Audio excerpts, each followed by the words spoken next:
Now the serpent was more subtle than any beast of the field which the Lord God had made. And he said unto the woman, Yea, hath God said, Ye shall not eat of every tree of the garden? And the woman said unto the serpent, We may eat of the fruit of the trees of the garden. But of the fruit of the tree which is in the midst of the garden, God hath said, Ye shall not eat of it, neither shall ye touch it, lest ye die. And the serpent said unto the woman, Ye shall not surely die. For God doth know that in the day ye eat thereof, then your eyes shall be opened, and ye shall be as gods, knowing good and evil. And when the woman saw that the tree was good for food, and that it was pleasant to the eyes, and a tree to be desired to make one wise, she took of the fruit thereof, and did eat, and gave also unto her husband with her, and he did eat. And the eyes of them both were opened, and they knew that they were naked. And they sewed fig leaves together, and made themselves aprons. And they heard the voice of the Lord God walking in the garden in the cool of the day. And Adam and his wife hid themselves from the presence of the Lord God amongst the trees of the garden. And the Lord God called unto Adam, and said unto him, Where art thou? And he said, I heard thy voice in the garden, and I was afraid, because I was naked, and I hid myself. And he said, Who told thee that thou wast naked? Hast thou eaten of the tree, whereof I commanded thee that thou shouldest not eat? And the man said, The woman whom thou gavest to be with me, she gave me of the tree, and I did eat.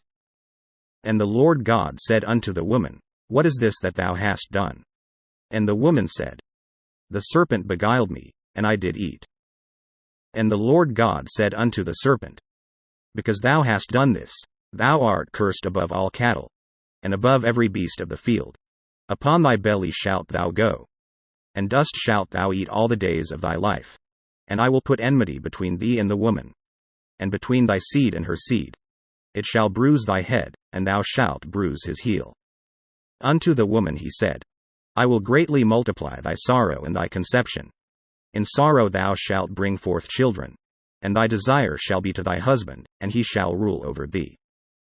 And unto Adam he said, Because thou hast hearkened unto the voice of thy wife, and hast eaten of the tree, of which I commanded thee, saying, Thou shalt not eat of it. Cursed is the ground for thy sake. In sorrow shalt thou eat of it all the days of thy life. Thorns also and thistles shall it bring forth to thee, and thou shalt eat the herb of the field. In the sweat of thy face shalt thou eat bread, till thou return unto the ground. For out of it wast thou taken. For dust thou art, and unto dust shalt thou return. And Adam called his wife's name Eve, because she was the mother of all living.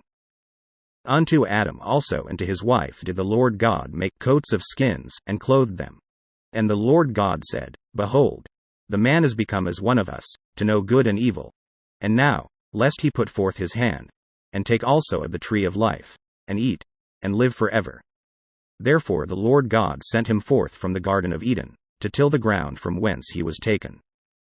So he drove out the man, and he placed at the east of the Garden of Eden cherubims, and a flaming sword which turned every way, to keep the way of the tree of life.